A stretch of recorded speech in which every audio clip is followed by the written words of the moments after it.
सुरुवातीलाच आपण बघतोय कुकीचं पोट खूप दुखत असतं, तो खूप विवळत असतो. पन्ना काकू ओव्याचं पाणी घेऊन आली आहे.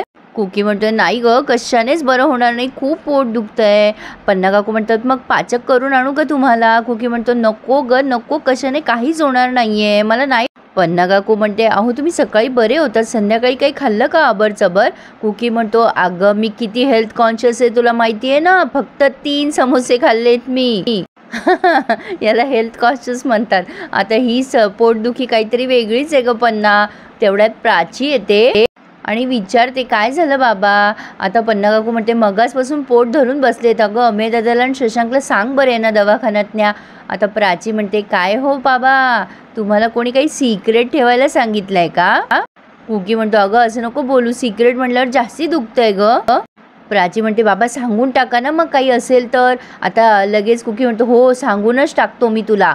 प्राची म्हणते आज सण आहे, माई गोडाधोडाचं करेल बाबा, सांगून टाका, काही मिळणार नाही बरं तुम्हाला खायला. मग झालं, आता कुकीला निमित्तच पाहिजे होतं, त्याने लगेच म्हटलंय हो हो सांगतो, पण आपल्या तिघांमध्येच ठेवा सिक्रेट. अगं सिक्रेट असे की बाबी ताईने अमेरिकेहून राख्या पाठवल्या आहेत. प्राची म्हणते अरे वा, आठवणीने पाठवली आत्याने राखी. आता पन्ना काकू म्हणते हो पण तुझ्या पुरतंच ठेव हे सिक्रेट, कारण हे सगळं सरप्राईज ठेवायचं आहे. कुकी म्हणतो अगं व्हिडिओ रेकॉर्ड करायचा आहे, कारण तिला त्या दोघांची रिॲक्शन बघायची आहे. प्राची म्हणते डोंट वरी, असं रेकॉर्डिंग करेल ना की पटकन कोणाला कळणार सुद्धा नाही. कुकी म्हणतो वा वा वा प्राची, तुझा अभिमान वाटतोय, पण मला आता बरं वाटायला लागलंय, अजून 2-4 जणांना सांगून येतो बाहेर. पन्ना काकू ओरडते आणि म्हणते काही नको, आरशात बघा आणि स्वतःलाच सांगा म्हणजे बरं वाटेल. आता ओसरीमध्ये अमेय विचारतोय सुमीला तुला काय हवंय? सुमी म्हणते तुला जे वाटलं ते दे ना. अमेय म्हणतो अरे तुला जे विचारतोय ते तू देत सांगत नाहीयेस, मला ना समजत नाहीये काय द्यावं तुला गिफ्ट. आता शशांक म्हणतो की अरे विचाराच्या भानगडीत पडायचंच नाही, आपल्याला जे पाहिजे ते द्यायचं. सुमी म्हणते अरे अमेय दादा हे बघ, भावाने प्रेमाने दिलेली कुठलीही गोष्ट बहिणीसाठी लाख मोलाची असते, जास्ती पैसे खर्च करू नकोस. अमेय म्हणतो बरं मी वस्तू आणेल ती लाख मोलाची मानायची. हां, त्यावरती सुमी म्हणते अरे नाही मांडणार रे काही राग, आता तू आण तुला जे आणायचे ते. आता अप्पूबाई एवढे मोठे शहाळे घेऊन आल्यात आणि दमल्यात. सुमी म्हणते अगं अप्पू बरं झालं तू शहाळं घेऊन आलीस, मी निखिलला सांगणारच होते की नारळं घेऊन या. अप्पू म्हणते तुला कशाला हवे होते नारळं? सुमी म्हणते अगं म्हणजे पाणी पिलं ना शहाळ्याचं की स्किन छान होते बाळाची. अप्पू म्हणते अगं मी हे नारळ आणलेत ना ते नारळी भातासाठी, तुला देईल ना मी पाणी यातलं. आता शशांक वैतागतो आणि म्हणतो अगं अपूर्वा, शहाळ्याचा नारळी भात कोणी केलाय का? अप्पू म्हणते मी करून दाखवेल ना तुला ऑर्गॅनिक नारळाचा नारळी भात. अमेय म्हणतो अप्पू हे अवघड आहे सगळं, असं नाही जमणार. आता शशांक म्हणतो नाही नाही नाही नाही, ही पहिल्या पावलातच हरली आहे. अप्पू म्हणते नाही नाही, अपूर्वावर तर कानेटकर कधीच हरत नाही. शशांक म्हणतो हे बघ खोबऱ्याचा बनवतात नारळी भात, खोबऱ्याच्या मलाईचा नाही. अप्पू म्हणते अरे मी त्या माणसाला विचारलं होतं की यात खोबरं आहे का, तेव्हा तो मला म्हटलं की हां मक्खन जैसा. अरे बोलला तो दुकानदार मला. शशांक म्हणतो अगं एक्झॅक्टली मक्खन जैसा म्हणजे पातळ खोबरं असतं ग अपूर्वा ते. अगं मलाई असते ग त्यात, हिला सांगा रे कोणी. आता अपूर्वा म्हणते अरे तीच मलाई मी नारळी भातात टाकणार आहे, असा मस्त होणार आहे तो नारळी भात, तू बघशीलच. शशांक म्हणतो मुळात आता हे शहाळं तू कसं सोडणार आहेस? त्यावर अप्पू म्हणते मी नाही सोडणार आहेस, तूच सोडणार आहेस. शशांकला आता टेन्शन आलंय, तो म्हणतोय तुला माहिती आहे अपूर्वा, पूर्वी काळ्या पाण्याची शिक्षा व्हायची आणि त्या शिक्षेत शहाळं सोलायला लावायचे ग, तू मला कसली शिक्षा देतेयस?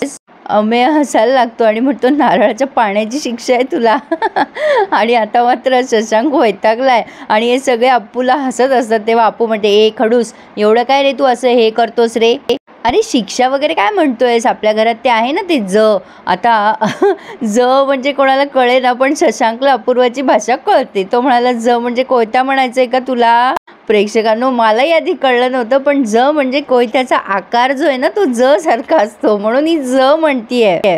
अमेय आणि सुमी खूप हसायला लागतात तोंड दाबून. आता अप्पू रडायला लागते आणि हिला सगळे हसतायत म्हणून. अप्पू म्हणते एक तर मी इतकं सगळे नारळ उचलून घरी आणले, माझं कौतुक करायचं सोडून तुम्ही हसताय मला. एक खडूस तुला ना माझी काहीच किंमत नाहीये. आणि अप्पू तिथून रडून निघून जाते. शशांक म्हणतो ए अपूर्वा, अमेय त्याला चिडवायला लागतो, काय रे शशांक, ज बद्दल काय मत आहे तुझं? प्रेक्षकांनो, अप्पू म्हणजे अप्पूच आहे. तर आता ही आली आहे किचनमध्ये वैतागून. यांच्या नारळी वड्या झालेल्या असतात ऑलरेडी. माई म्हणतात, काय झालं अप्पू? आता ती काहीतरी अशी तोंडातल्या तोंडात बोलायला लागते. यांना कोणाला काही कळत नाही काय बोलतीये ती. मानसी म्हणते, अप्पू अगं आम्हाला समजेल असं बोलशील का, काय झालंय तुला? आता थोडी नॉर्मल बोलतीये अप्पू आणि सांगते की बघ ना, मी नारळी भातासाठी हे शहाळी आणली आहेत आणि आता हे सगळे बाहेर हसतायत ग मला आणि म्हणतात, छे छे, याचा नारळी भात करताच येणार नाही. असं कसं ग माई? आता माई म्हणतात, अगं तुला कोणी सांगितलं होतं का याचा भात करतात म्हणून? अप्पू म्हणते, हो मीच सांगितलं होतं ना मला. अगं म्हणजे हे पण छान असतं ना. अगं हे डायरेक्ट ऑर्गॅनिक असतात ना नारळ. आता माईंना कळत नाही ऑर्गॅनिक, तेव्हा ह्या पन्ना काकू सांगतात, अहो माई नैसर्गिक असतं ते. माई म्हणतात, अगं त्यात खोबरं नसतं ना अप्पू. पन्ना काकू म्हणते, अगं असतं पण जरा पातळ असतं. याचा नारळी भात केला ना तो असं पचपचित होईल ग तो. अप्पू म्हणते, आता काय करायचं, हे 3 नारळ आणलेत मी. आता माई म्हणतात, हे बघ तू शांत हो, मी अमेयला सांगेल, तो बाजारातून आणेल ग नारळ. पन्ना काकू म्हणते, मी खाऊन देईल, मग तू नारळी भात कर.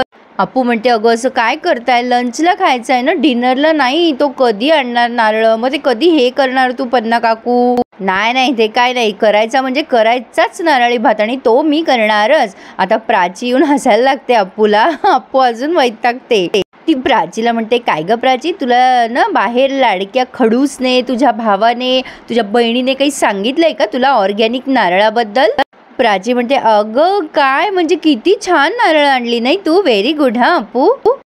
अप्पू म्हणते, हस तू पण हस, सगळे हसा मला. एवढं मी ऑर्गॅनिक नारळ उचलून आणलं, हसताय सगळे, हसा मला. प्राची म्हणते, अगं नाही ग, तुझ्यावर नाही हसते मी, एक वेगळंच गंमत झाली आहे. प्राची आता ते सिक्रेट सांगणार, तेवढ्यात पन्ना काकू म्हणते, पुरे झाली गंमत, जा बरं ते नारळ घेऊन ये बाजारात जाऊन दुकानातून. आता तेवढ्यात अप्पू म्हणते, काही नका आणू, माझं मूड गेलाय सगळा. पन्ना काकू तिच्या तोंडात नारळाची वडी घालतात आणि म्हणतात, बघ बरं तू आता ही वडी कशी झाली आहे, छान झाली की नाही? अप्पू म्हणते, हो ग माई छान झाली आहे. माई म्हणतात, मग तू कशाला टेन्शन घेतेस, आम्ही करतोय ना नारळी भाताचा घाट, तू नको काळजी करूस, आम्ही करू हा. अप्पू ऐकते का? अप्पू म्हणते, नाही माई तसं नाही चालणार, मी अपूर्वा वर्तक कानेटकर, मी कुठलंही चॅलेंज हरत नसते का माई, असं मी नारळी भात करणार म्हणजे करणार हां. या दोघी तिघी फक्त एकमेकांच्या तोंडाकडे बघत राहतात. आता डायरेक्ट त्यांनी राखी पौर्णिमेचा कार्यक्रमच दाखवला आहे प्रेक्षकांनो आणि पूर्ण डिटेल हेच दाखवलं आहे. प्राची शशांकला आणि अमेयला ऑक्शन करून राखी बांधतीये आणि तिचं गिफ्ट देखील तिला मिळतंय. शशांकला आणि अमेयला ती छान नमस्कार करते. हे पूर्ण त्यांनी म्युझिक सकटच असं दाखवलंय. आणि त्यानंतर सुमी सुद्धा ऑक्शन करते शशांकला आणि अमेयला. आणि गोड म्हणून चॉकलेट नाही तर नारळाच्या वड्या भरवण्यात येत आहेत. छान दाखवला त्यांनी हा प्रोग्राम. सुमीचं ऑक्शन झाल्यावर शशांक तिला गिफ्ट देतो आणि म्हणतो, सुमे ह्यात पुस्तक आहे एक तुला आत्ता कामी येणार आहे आणि एक थोड्या दिवसानंतर. सुमी म्हणते, काय रे दादा तू परत पुस्तकच दिलीस, याला काय अर्थ आहे? आता या सुवाई म्हणतात, मी तुला ड्रेस घेईल नंतर. आता शशांक म्हणतो, माझ्याकडून पुस्तकच मिळणार बाबा. आता प्राची म्हणते, माझ्यासाठी काय आणलंयस तू? शशांक म्हणतो, अगं डायरी आहे, खूप छान आहे, तुला आवडेल. आता अमेय म्हणतो, तुला पुस्तकं बोर होतील ना तर हे इंटरेस्टिंग गिफ्ट घे. आता सुमीला ते आवडलंय. आणि नारळी भात सुद्धा भरवला गेला आहे. तो कोणी केला हे काही कळलं नाही अजून. तेव्हा प्राची आता म्हणते, आणखीन एक गंमत आहे. आता अमेय म्हणतो की नियमाप्रमाणे सगळ्यांनी अप्पूला राखी बांधायची. आता दादा काका, विठू बाबा, कुकी सगळेच उठून बसलेत आता राखी बांधायला अप्पूसाठी. कुकी म्हणतोय की मग आपल्या घरात आता पांडाच पडलाय, सगळ्यांनी तुला राखी बांधायचीच अपूर्वा. आणि अप्पूला ह्या सगळ्यांनी प्रेमाने राखी बांधली आहे. मागच्या वर्षीचे तुम्ही बघितलेच असतील प्रेक्षकांनो, अप्पूला हे काय राखी बांधतात वगैरे छान दाखवलंय त्यांनी. तर आता ह्या सगळ्या बायका अप्पूला ऑक्शन करतात आणि बायका आणि सगळे घरातले पुरुष अप्पूला राखी बांधतायत. अप्पू मॅडम एकदम खुश आहेत. दादा काकांनी तिला आशीर्वाद दिलाय भरभरून. पण अप्पू आणि शशांक मॅचिंग खूप सुंदर दिसत आहे प्रेक्षकांनो. अप्पूने जी साडी घातली आहे ना त्या पॅटर्नच्या साड्या आता खूप आल्यात बाजारात, मस्तच दिसतात, खूप गोड दिसते अप्पू. आता अप्पू सगळ्यांना थँक्यू सो मच असं म्हणतीये. सुवाई विचारत असतात, झाला ना राखी पौर्णिमेचा कार्यक्रम? आता प्राची म्हणते, आपली झाली आहे पौर्णिमा आता, पण अजून एक गंमत बाकी आहे. आता हे आतमध्ये जाऊन ते राख्या घेऊन येत आहेत बाबी आत्याच्या. पन्ना काकूने राख्या आणल्यात आणि विचारतीये, दादा, विठू भाऊजी, तुम्हाला बाबी वंशाची आठवण येतच असेल ना आज? आणि हे दोघंही भाऊ जरा भावूक झालेत. पन्ना काकू म्हणते, तुमची राखी पौर्णिमा तर साजरी करायलाच हवी. दादा म्हणतात ती अमेरिकेत, आम्ही इथे, कसं होणार ते? आता विठू बाबा म्हणतो, माझा हात जास्तीत जास्त हार्मोनियमच्या भात्यापर्यंत, कसा ग अमेरिकेत पोहोचेल? पन्ना काकू म्हणते, हो पण बाबी वंशांनी पाठवलेल्या राख्या तर इथपर्यंत पोहोचू शकतात की नाही? आता सगळेच जण खुश झालेत बाबी आत्याने राख्या पाठवल्यात म्हणून. आणि इथे त्यांनी हा रिव्ह्यू पूर्ण केलाय प्रेक्षकांनो. आणि पुढे त्यांनी छान दाखवलंय, ह्या सगळ्या सुना मिळून त्या राख्या बांधतात विठू बाबाला आणि दादा काकांना. अप्पू म्हणते, अरे दादा काका, बहीण किती जरी लांब गेली ना तरी तिचं भावावरचं प्रेम कधीच कमी होत नसतं. शशांक म्हणतो, उलट लांब गेल्याने आपल्या माणसाचं प्रेम वाढतं. दादा काका खूप भावूक झालेले असतात. खरंच आज भाभीची खूप आठवण येत होती सकाळपासनं. आता कळलं मला का आठवण येत होती, पण आता कोण सरप्राईज येणार आहे हे काही अजून कळलं नाहीये प्रेक्षकांनो. तर कसा वाटला रिव्ह्यू मला नक्की कळवा. आणि प्रेक्षकांनो, बऱ्याच जणांनी सबस्क्राईब केले पण अजून खूप साऱ्या जणांनी सबस्क्राईब नाही केले चॅनलला.